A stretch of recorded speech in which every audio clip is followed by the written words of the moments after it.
Yo, what's going on, guys? It's your boy. Welcome back to another video. Today, we are going to be doing another episode of the Firepit. I do not have a graphic for it yet, but I'm working on it. This is only the second episode of this show that I've done, but basically what we're going to be doing here today is discussing the best film that has came out in the month of March and the worst film that has came out in the month of March. One is the most fire movie of the month, and then one is the biggest dumpster fire of the month. And we're going to be starting off with the dumpster fire of the month. So, March has been a very interesting month for sequels. There have been a lot of sequels that have released this month that have been relatively underwhelming, didn't live up to the rest of the franchise, hasn't been as exciting, and I think that there is one that stands out above the rest as the absolute worst sequel. Let's talk about it. Alrighty, so my dumpster fire movie of the month, we have, without a doubt, Megamind 2, Megamind versus the Doom Syndicate. What the hell was this movie? Dreamworks, what were you thinking with this one? First of all, I want to go ahead and say, Dreamworks, what the hell? You've been disappointing me a lot. Last year, we had a pretty good DreamWorks movie. The year before, we had Puss in Boots: The Last Wish, which was an absolutely incredible DreamWorks movie. Definitely got snubbed at the Oscars. I think it's one of the best animated movies of all time. And then this year, we've gotten 3 DreamWorks movies already. All of them have been relatively underwhelming. We had Orion in the Dark, which was an okay, cute little fun time, little bedtime story movie. And then we have Kung Fu Panda 4, which was incredibly underwhelming, had one of the worst villains in the entire movie franchise, and then also did nothing with the characters that we know. And then we have another one in Megamind versus the Doom Syndicate, which is just absolutely terrible. So, Megamind versus the Doom Syndicate is a sequel to Megamind. Apparently, there's been Megamind shows and stuff like that that have also been kind of using the character and the iconography, but is not actually Megamind. It doesn't feel like Megamind. It's not the same voice actor. There's a lot of things here that just doesn't feel like Megamind. And it's weird to me that they were trying to make a sequel to one of their most famous movies that has, I'm not going to say like a cult following, but every once in a while there will be like this really big movie that comes out that a lot of people dislike, but there will be a big group of people who are like, this is one of the greatest movies of all time. And I feel like Megamind is one of those movies. Like, if there is somebody who is a big fan of Megamind, guarantee you they're very vocal about the fact that they love Megamind and they think it's a great movie. So having a fan base that is very passionate about your film and really cares about it a lot, and then making a sequel that is absolutely terrible, takes none of the characters from the original and, does a good job of translating them or recreating them, or at least making them feel like a version of the same character, is just terrible. This one to me felt like if you watched an old sensory video that is meant for children, and it's just like a bunch of flashing lights and colors with occasional noises and stuff like that, it felt like that. It felt like an episode of Paw Patrol or some little kid show, and I feel like this is actually being offensive to Paw Patrol and other kids shows because this was terrible. This was absolutely god-awful. Megamind is constantly talking to the audience the entire time and explaining everything that's going on in the movie. For some reason, they changed Minion and they gave him a name. I can't even remember what it is because this movie, I'm trying to scrub it from my memory. It was so bad. But they gave Minion a name. They completely changed everything about Minion's character. They completely changed everything about Megamind's character, took away any character arc or character growth he has had the entire movie, and is randomly just trying to, showcase him being a hero now and how he really wants to be a hero. But oh my god, the Doom Syndicate is here and he doesn't want them to know that he's a hero because he used to be a really cool villain. And for some reason, and this is one of the big things that kills me about this, they are like saying, oh, by the way, the Doom Syndicate, yeah, that's actually Megamind's old crew. He used to work with them. He used to be villains, and they, have this relationship or whatever.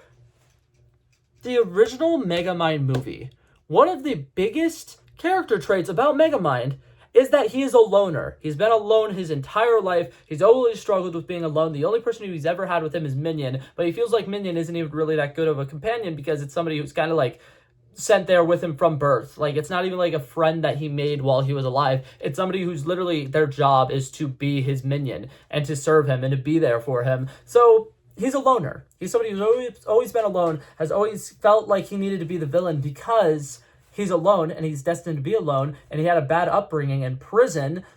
And they're just randomly like, okay, yeah, no, he's the good guy now because that's what happened at the end of the last movie, and we're going to just work with that. And then they take all of this stuff about, oh, the Doom Syndicate used to work with him, and now they're going to come at him and they're going to try to attack him, and he's going to pretend to be a villain so that, they don't hate him or anything like that. And it's like, what are you guys doing here?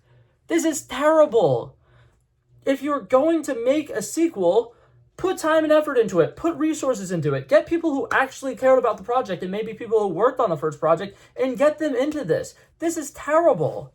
It is god-awful. And to say that this feels like it's AI generated is too nice, because I don't even think a computer could fuck this up this badly. What are you guys doing? It's a terrible movie. I genuinely am passionate about the fact that this might be one of the worst movies I've seen in the last 2 or 3 years. It might be the worst movie I've ever seen, ever. And I hate it as somebody who's a huge fan of the Megamind movie. It's deserved a sequel for far too long, and this is what you give us. DreamWorks. Do better. This was a Peacock original, so obviously my expectations going into it weren't that high, and they somehow made it even worse. I can't believe it. I'm still so mad. And then on top of that, Kung Fu Panda 4 at least got a theatrical release, and it still was just bad. DreamWorks, you just created some of the greatest sequels I've seen in a really long time. Puss in Boots: The Last Wish is an incredible sequel. Trolls Band Together is an incredible sequel. What are these? What are you doing? Anyways, but yeah, that was the biggest dumpster fire of the month. Things I think they could have done to make this movie better. Maybe don't make it. Like, genuinely, if you aren't going to put any love into it, if you're not going to get anybody who actually cares about making a Megamind sequel, don't make it. Because this is a completely different story with completely different characters. And they just, like, slap the Megamind character into it. And slap the characters from Megamind into it. And it's terrible. It's so bad. I genuinely wish they just didn't make this movie, because I honestly, this is one of those movies where it's like, it's so bad. You know what I would recommend them do? Start from scratch and actually rework the entire script, make something that makes sense, have something that actually feels like something Megamind would do. Like, he's not just going to randomly go back to being a villain because people show up and he wants, you know, his villain reputation. He just learned how to be a hero. He learned how to, you know, accept the love of other people. He's dealt with so much loneliness, and he finally figured out how to, you know, make friends and actually be supportive. And he realized that being a villain isn't actually all that it's cut out to be. So now he wants to be a hero, and he actually wants to genuinely save people. And they took that all away in this entire movie. So bad. Anyways, now we're going to talk about the best movie of the month. And I have so much more joy to talk about this movie. So let's do that now. Okay, but now to talk about the most fire movie of the month, we got the movie Dune 2, and all I'm going to say is I think that this movie has a great chance of sweeping the Oscars next year. Incredible costuming, incredible cinematography, incredible set design. I mean, every single, like, sequence being filmed on a different location, them spending time going out across the desert and finding a bunch of different spots in the actual desert where they could film this movie. Absolutely incredible. Every single acting performance is fantastic. There's not a single character who feels out of place, and every single actor is so good and charismatic and feels like otherworldly. Like, they all feel incredibly prestige in this movie. I absolutely love it. I think that the storytelling is pretty straightforward, and they do a really good job of introducing such a complex world with such a complex, like, different political system and making it make sense in a place that anybody who, if you're 13 years old and you know nothing about this movie, you can go into it and you will leave it understanding what's going on. If you are somebody who is in, you know, later and older and you don't know a whole lot about sci-fi stuff, you can watch this movie, you will leave it and you will still understand everything that's going on in it. And I love it. It does such a great job with that. I think that all of the characters are absolutely incredible. Jessica's, like, becoming the Reverend Mother and her stepping up into that role is really fantastic. Paul Atreides kind of, like, figuring out how he's going to kind of join the Fremen and not necessarily try to be their god or their leader. He just wants to be a part of them. And then him slowly realizing throughout his time being there that he can lead them and he can kind of do more to be more of a leader, and he can help them with their fighting, and he can help them become better versions of themselves. And through that, him accidentally becoming a leadership role that he didn't really want, and him following along this path of destiny that he didn't want to follow, but him accidentally doing it, and it ending up with his kind of tragedy of him having to be the Lisan al-Gaib, right? Very interesting movie. Very great, film. I think it might be one of the best sci-fi movies of all time. Watching this movie, right off the bat, I was not a fan of Dune Part 1. I wasn't a big fan of it. A lot of the things that I did really like in Part 1 were some of the flash forward sequences and some of the stuff where we were kind of having a general idea of what's going to be happening later in the movie. And watching all that stuff come to fruition in here is incredibly satisfying. The relationship between Paul Atreides and Johnny in this, did I just butcher her name? I think I might have just butchered her name. Zendaya's character in this, absolutely fantastic. Stilgar is one of the funniest characters, and Javier Bardem's acting in this is absolutely incredible. I think that he does such a good job of just being so sincere with how much he is a believer, and he's been had these religious beliefs his entire life. He's always thought that this thing was going to happen, and now in his mind, everything that he has thought is possible his entire life is actually happening in front of his eyes, and he's incredibly excited about it. And then on top of that, being able to see the duality with Zendaya's character being one of the younger people who don't believe in politics. They believe that everything is I said politics, I meant religion. She believes that all these stories and stuff is just made up so that we have, we use it to control people and stuff like that. And I think that it does such a good job of just showcasing the story of belief and how, like, you got to be careful what you believe in. Sometimes a charismatic leader isn't always the best leader. Sometimes just because something seems like it's really good or it's going to be beneficial, it could potentially be really bad, and it could be a toxic environment. It can make things very hostile. And there's about to be a really, really bad holy war in this Dune world. And all the Freemen are blindly following Paul Atreides into it. And it's really scary. I think the fact that they do a really good job of, once again, setting up a lot of stuff for the future without it necessarily feel like it's taking away from this movie is also great. Like, that's something I really did not like about Dune Part 1 is it had so much stuff to set up a Dune Part 2, but it in itself felt incomplete. Whereas this one, it's a complete story. Everything has its payoffs. Every character has their character arcs and their character growths and their character development. And then it still at the same time feels like it's setting up the Dune Messiah movie, which I still don't think has been announced, but like it's happening. This movie has made an insane amount of money. The first one made a pretty decent amount of money. If they don't make a third one, they're crazy. But yeah, overall, absolutely love this movie. I could talk about it for hours and hours. I think that next year at the Oscars, there's a really interesting thing that might happen here where Austin Butler is probably going to get nominated for supporting actor for this movie. I don't see a world where he doesn't get a nomination for best supporting actor in this movie. And then on top of that, his movie that's coming out with Tom Hardy called The Bike Riders, there's a chance he might get an Oscar nomination for best actor, like lead actor. And I think it'd be really interesting if he somehow gets nominated for Best Supporting Actor and Best Leading Actor in the same year. And then Timothée Chalamet is more than likely going to be nominated for Best Actor. I think he deserves it. I think it's an incredible performance in this.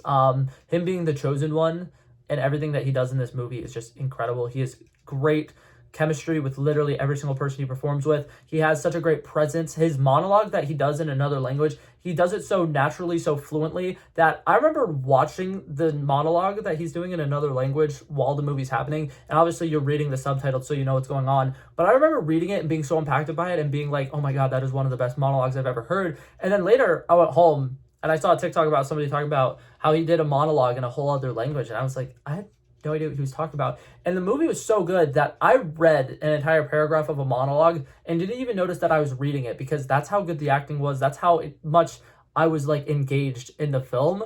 And I absolutely love it. It did such a good job of just grabbing your attention and holding on to it the entire length of the movie. It's a breathtaking film. I would definitely recommend watching it if you haven't seen it yet.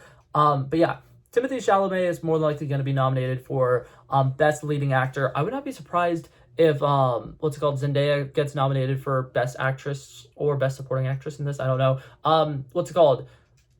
Rebecca Ferguson has a solid chance of being nominated for Best Supporting Actress in this.